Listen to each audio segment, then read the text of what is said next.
reproche a un rôle réprobateur. Son but est d'amender quelqu'un aussi bien dans son comportement que dans ses agissements. Mais il n'en demeure pas moins que le moment et les circonstances de sa formulation jouent un rôle fondamental dans sa réussite. En d'autres termes, lorsqu'un reproche est intempestif ou mal formulé, il peut être cause de beaucoup d'incompréhension et de tumultes allant jusqu'à la cassure du foyer. Comment et pourquoi devrait-on faire un reproche? La réponse à ces questions constituera la trame de l'entrevue de ce soir avec le révérend Francis Tinona. Pasteur Francis, bonsoir et bienvenue sur le plateau de l'émission Mariage. Notre entretien va porter sur les reproches dans le foyer conjugal. Le dictionnaire lettré définit le reproche comme étant une parole que l'on adresse à une personne pour la blâmer, pour la critiquer ou pour lui faire honte. Est-ce la même acception que vous avez en tant que pasteur chrétien?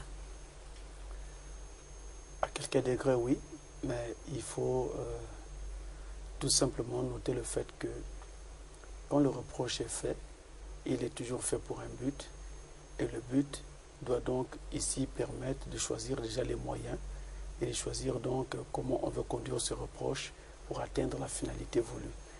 Ainsi, la conception chrétienne du reproche doit être ici prise comme des paroles qu'on adresse à quelqu'un, c'est vrai, pour blâmer, c'est vrai, mais beaucoup plus pour dire que cette façon de faire n'est pas la bonne. Et donc, on va dire pour rendre meilleur. Pour amender. Alors, Pasteur Francis, ceci pour amender et pour tenir à la fois les moments, les temps pendant lesquels il faut faire ce reproche-là, d'après vous, quel serait le moment idéal pour faire un reproche à son conjoint pour ne pas faire mal? D'abord, il faut noter que un reproche est quelque chose de bénéfique d'abord du point de vue biblique et du point de vue chrétien. C'est d'abord un élément très important. Mais, il y a un mais qui va devoir s'ajouter. Mais commençons d'abord par ce que je viens de dire. Je vais prendre ici quelques passages de la Bible pour vous montrer que même la Bible elle-même est d'accord avec la notion reproche peut être de constructif. reproche. Dans Marc au chapitre 16 au verset 14, il est écrit, Marc 16, 14, « Enfin, il apparut aux 11 pendant qu'ils étaient à table, et il leur reprocha leur incrédulité et la dureté de leur cœur, parce qu'ils n'avaient pas cru ce qu'il avait vu ressusciter. » Là, c'est Jésus qui fait un reproche aux 11 apôtres.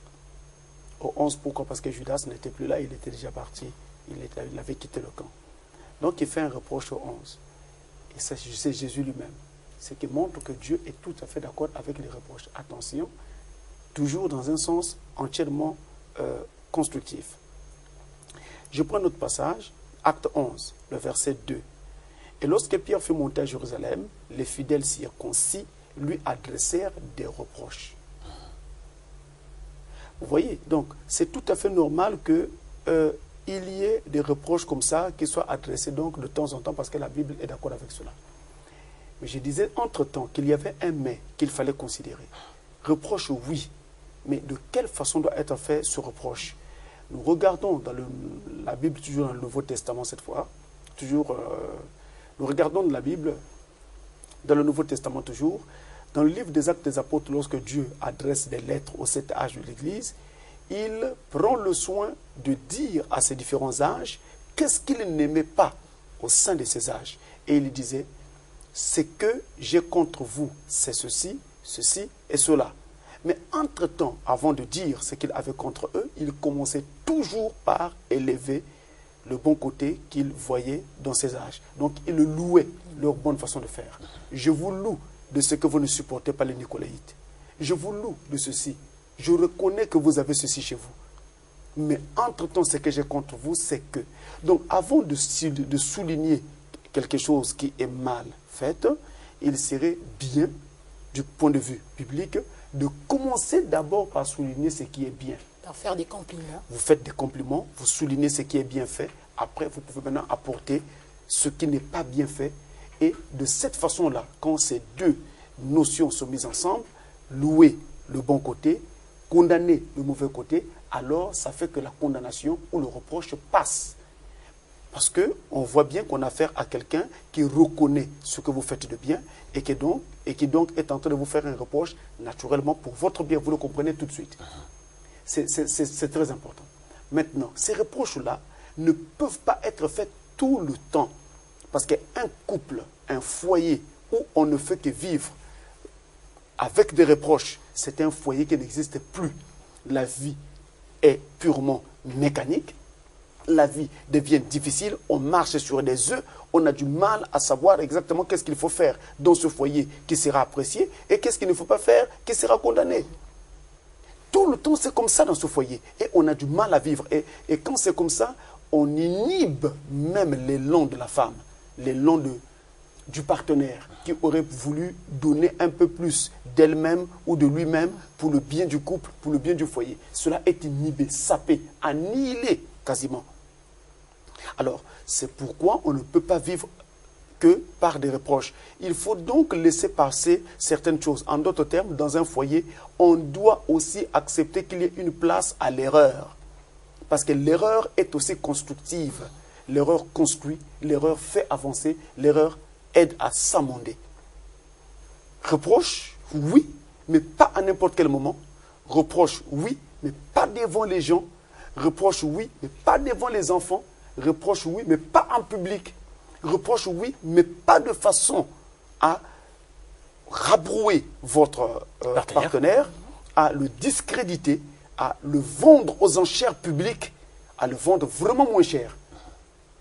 Il ne faut pas faire cela. Parce que quand vous l'avez fait, eh bien, vous avez tué votre partenaire. Il n'existe pas, il n'existe plus, il n'existera plus. Alors, si reproche il y a, oui, si reproche il y a, donc à quel moment faut-il laisser le temps ou bien le faire aussitôt que la faute a été commise? Si vous faites des reproches aussitôt que la faute a été commise, la vie cesse d'être une vie normale. Ça devient une vie mécanique. Alors si c'est le cas, il est préférable que vous puissiez chercher le même monde que celui de Tom et Jerry pour y vivre. Parce que vous allez voir que dans le film de Tom et Jerry, ils ne font que se faire des reproches et des reproches. À la moindre erreur de l'un ou de l'autre, c'est la guerre. Et c'est la guerre. Nous sommes dans une vie normale. Ce n'est pas le film de Tom et Jerry, votre foyer. Ce n'est pas le jeu du chat et de la souris. Dès qu'ils se voient ou s'entrevoient ou s'aperçoivent, c'est la course l'un après l'autre. Non. Nous devons accepter que nous sommes humains, que notre partenaire est aussi humain que nous. Nous, en tant qu'humains, nous pouvons faire des erreurs et notre partenaire aussi peut faire des erreurs. Et que on doit accepter qu'il y ait une place à l'erreur. La femme que vous blâmez, elle a toujours bien préparé. Mais si ce jour-là, il y a eu un peu de sel qui a dépassé, ça ne devrait pas constituer un problème.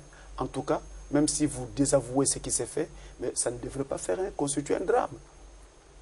Donc, on ne doit pas, comme ça, se lancer à un rythme où, à la moindre erreur, il faut corriger. À la moindre erreur, il faut corriger. C'est une très mauvaise façon de faire et c'est la meilleure façon de détruire son foyer.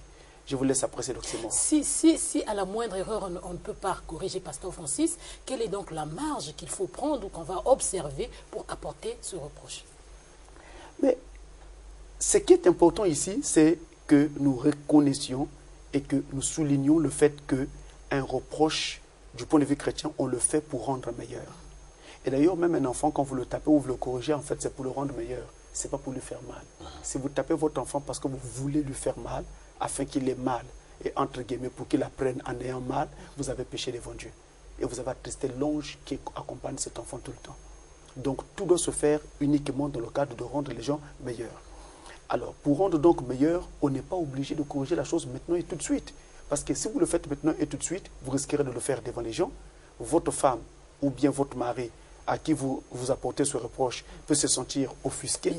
Et donc, en ce moment-là, il peut réagir. Oui, se mettre sur la défensive. Et la réaction va amener un clash dans le foyer.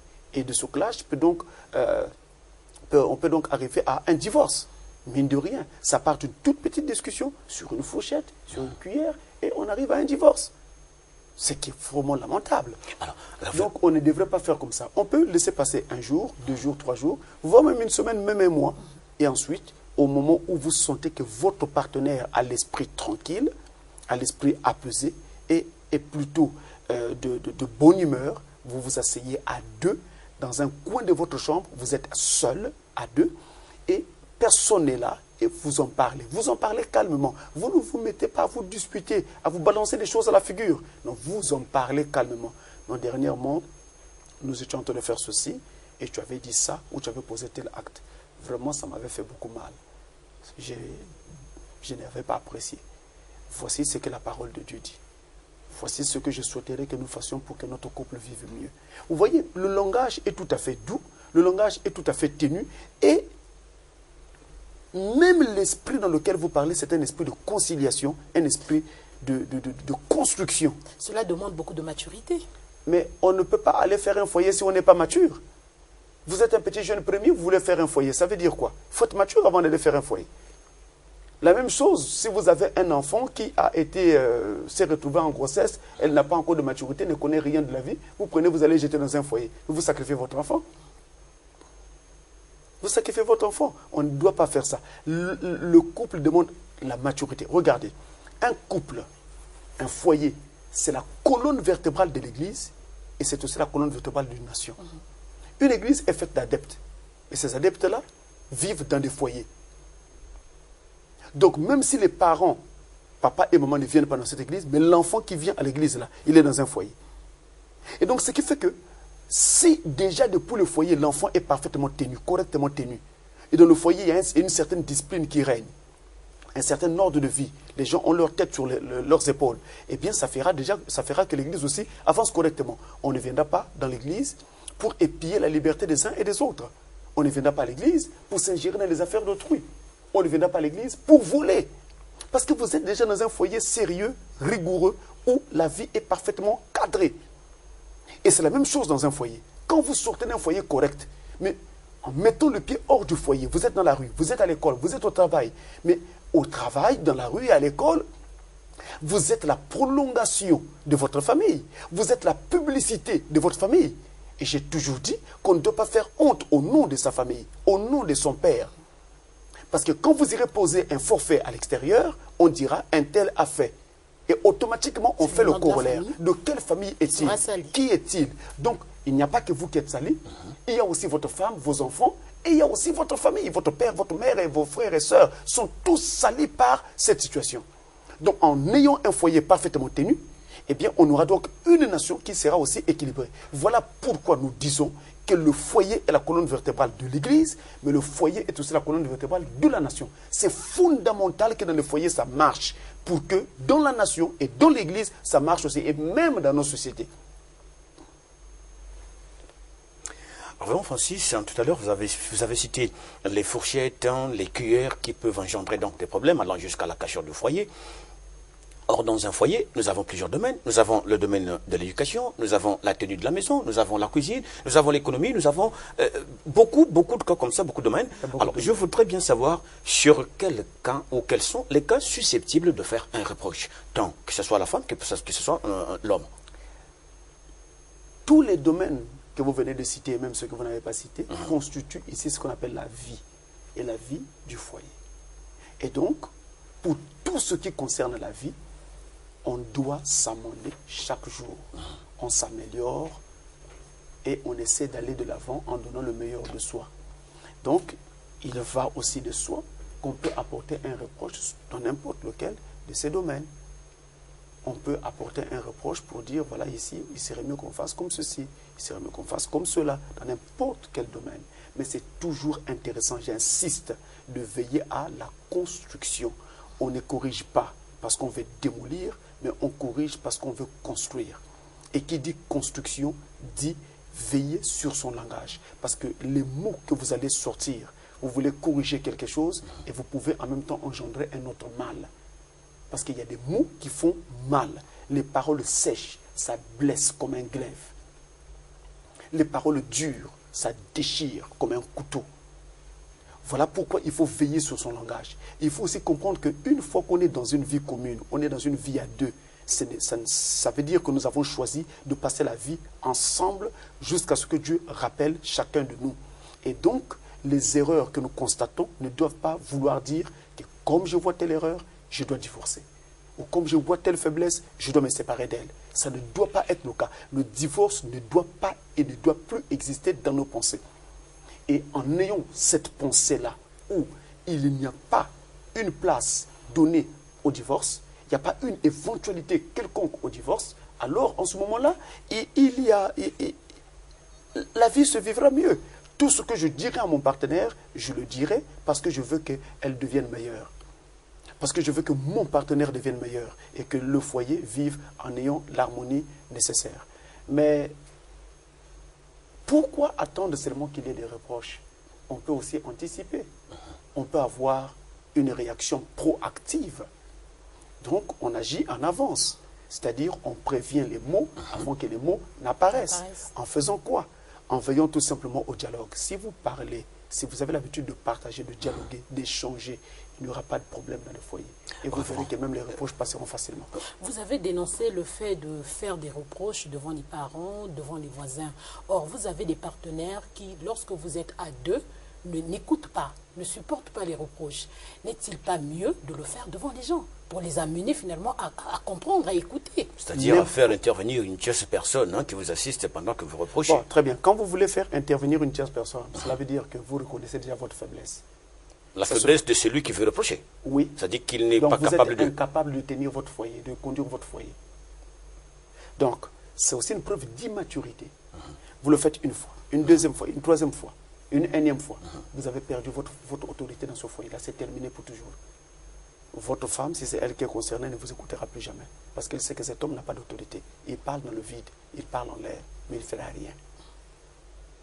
Revenons sur... Parlons d'un cas...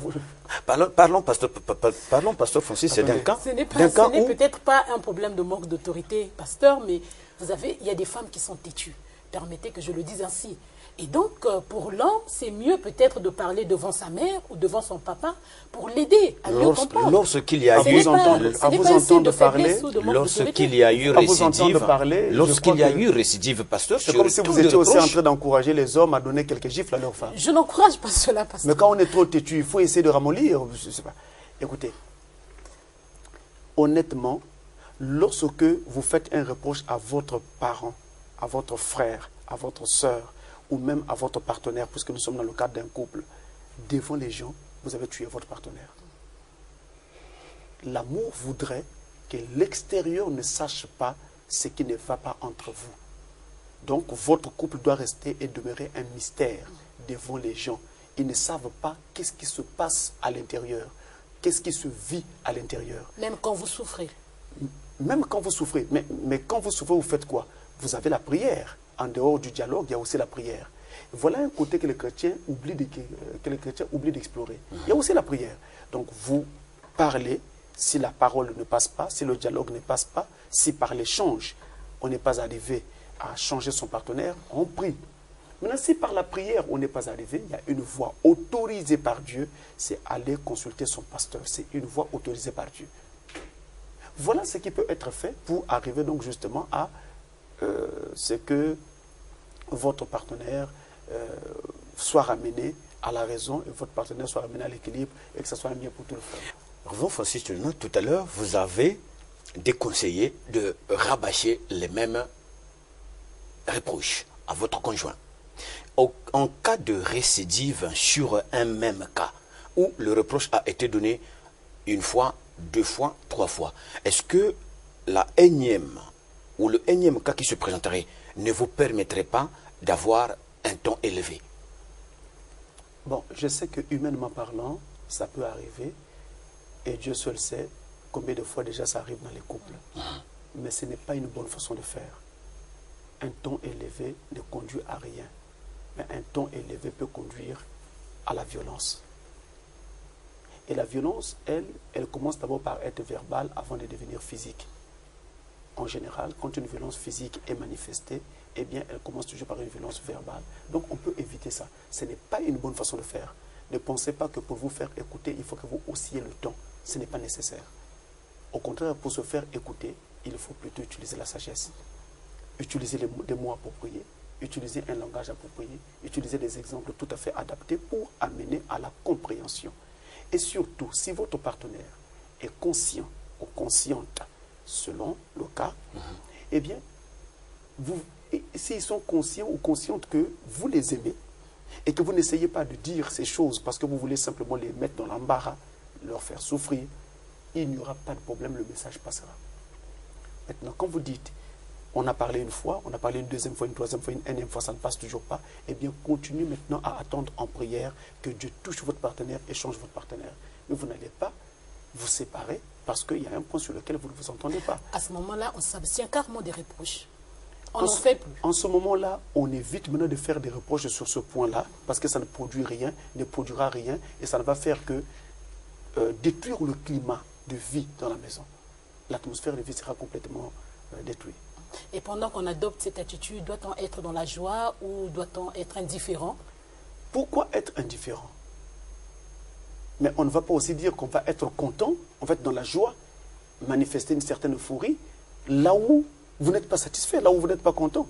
Mais loin de manifester l'euphorie et loin d'être indifférent, on a tout simplement besoin d'adopter une attitude sereine et sérieuse pour conduire son foyer.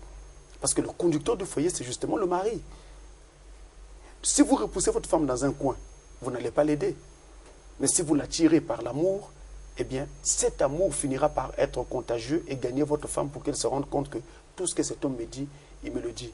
Parce qu'il veut que nous puissions construire un foyer sérieux, calme, stable et tranquille, et non pas parce qu'il ne m'aime plus, ou bien parce qu'il ne veut plus de moi. Parce que ce sont ces préjugés-là qui font beaucoup de mal et créent des obstructions au passage du message. Faire un reproche requiert un tempérament doux. Est-ce le même tempérament? Mais beaucoup plus de la sagesse. Ok. Est-ce le même tempérament que doit avoir la personne qui reçoit le reproche? Parce que vous avez des cas, Pasteur Francis, excusez-moi de parler autant des femmes, que les femmes m'en excusent. Vous avez donc des femmes qui, lorsque leur mari ou leur conjoint leur font des reproches, elles se mettent à donner des explications. Est-ce là une bonne attitude? Cette attitude n'est pas propre à amener la conciliation, l'entente et à favoriser donc la convivialité dans le foyer. Ce n'est pas une bonne chose. Je crois que quand on me fait un reproche, c'est d'abord pour mon bien. Parce qu'une fois que j'aurai intégré cette valeur dans ma constitution, ça fera que je sois quelqu'un de meilleur sur ce point-là. Et si je me retrouve ailleurs, dans un autre milieu, plus personne ne me reprochera sur cette question parce que j'avais pris le soin d'écouter le reproche qui m'avait été fait déjà au préalable, auparavant, et de m'amender. Donc un reproche, en fait, est quelque chose qui vous aide à avancer. Mais on vous dit quelque chose, vous mettez déjà à vous justifier, à avancer des raisons et tout le reste. Ça ne produit rien et ça n'aidera pas. Et ça vous amènera finalement à terminer en queue de poisson et ce qui peut engendrer un divorce inutilement. Donc prenons d'abord le temps d'écouter ce que l'autre dit. D'ailleurs, l'une des clés qui fait vivre un couple, ce n'est pas seulement l'amour, mais c'est aussi la capacité d'écouter et d'écouter l'autre. Que vous soyez le mari ou la femme, la capacité d'écouter l'autre. Donc quand l'autre parle, qu'il parle à tort ou à raison, même s'il parle de travers, prenez d'abord le temps d'écouter. Parce que c'est en écoutant que vous saurez qu'il parle de travers et vous saurez comment ramener ses propos dans la ligne. C'est en écoutant que vous saurez que là, il est en erreur, il ne comprend pas, il s'égare, il hallucine. En tout cas, sa tête est partie quelque part en vacances. Alors vous saurez maintenant ramener sa tête. Donc, c'est ainsi que nous pouvons construire. Il y a une chose, j'insiste, les a priori. Ce sont des choses qui nous font beaucoup de mal.